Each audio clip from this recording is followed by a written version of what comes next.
The sky bled fire, it rained ash. The world we knew, gone, swallowed by screams and shadows.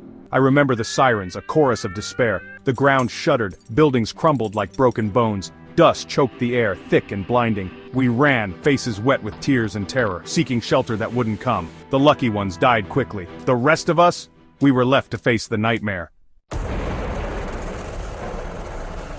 Days bled into weeks, weeks into months. The sun, a pale ghost behind the suffocating haze. The world was silent, except for the wind whistling through the skeletons of trees. We scavenged for scraps, haunted by hunger. Every cough a death knell, every shadow a lurking horror. Trust became a luxury we couldn't afford. The city, once a monument to human ambition, was now a graveyard. Crumbling buildings reached up like skeletal fingers, monuments to our hubris. We found shelter in the bones of an old church. Its walls, though crumbling, provided a semblance of safety. The roof, partially caved in, allowed the moonlight to filter through, casting eerie shadows on the ground.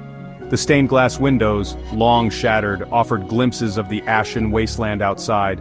Each fragment of glass told a story of a time long gone, a time of beauty and faith now replaced by desolation. The wasteland was a constant reminder of what we'd lost: hope. The land, once fertile and green, was now a barren expanse of ash and ruin. Trees stood like skeletal sentinels, their branches reaching out like twisted fingers. Hope was a dangerous thing to hold on to, but it was all we had left. In the midst of despair, it was the fragile thread that kept us going. We shared stories of the past, of loved ones lost and dreams shattered. We clung to it, a fragile shield against the despair that threatened to consume us. Every night we huddled together, drawing strength from each other's presence. The warmth of a shared embrace was a small comfort in the cold, unforgiving world. Nights were the worst. The darkness hid everything, amplified every sound. The howling wind seemed to carry the voices of the lost, and every rustle in the shadows made our hearts race. The whispers started then, just outside the circle of our firelight. They were faint at first, barely audible over the crackling of the fire. But as the night wore on, they grew louder, more insistent. Whispers that sent shivers down our spines. We never knew if they were real, or just figments of our imagination, born from the fear that gripped us. But one thing was certain: in the darkness we were never truly alone. Section 4. The Enemy Within.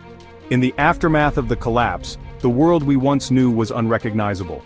Streets that were once bustling with life now lay silent, filled with the echoes of a forgotten past. The enemy wasn't just the desolation around us, but something far more insidious. The real monsters weren't the shadows, but the ones who walked among us. Fear and paranoia had taken root, turning neighbor against neighbor. Trust was a luxury we could no longer afford. Men and women, twisted by fear and desperation. Their eyes, once filled with hope, now reflected only despair. The struggle for survival had stripped away their humanity, leaving behind hollow shells of their former selves. They preyed on the weak, stole the little we had left. I saw it happen. Acts of kindness were rare, overshadowed by the constant fight for resources. The line between right and wrong blurred, and survival became the only law, the light fading from their eyes as they crossed that line. From survivor to predator, from hunted to hunter. It was a transformation driven by necessity, but it left a mark on the soul. We fought back, of course, we had to.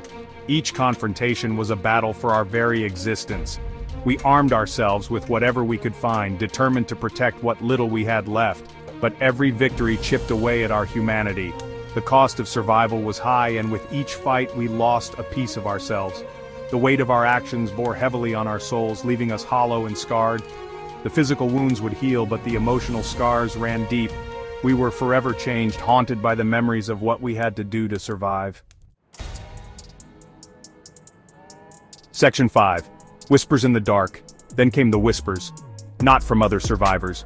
These were different, ancient, hungry. They slithered through the darkness, wrapping around our minds like icy tendrils. Things shifted in the shadows. Eyes glowed an unnatural yellow in the ruins. The nightmares started, bleeding into our waking hours. We were not alone in this desolate world. Something else had survived the apocalypse. Something dark and hungry. Section 6. A flicker in the ashes. We pushed on, fueled by a sliver of hope. Each step we took was heavy, the weight of the world pressing down on our shoulders. The barren wasteland stretched endlessly before us, a constant reminder of what we had lost.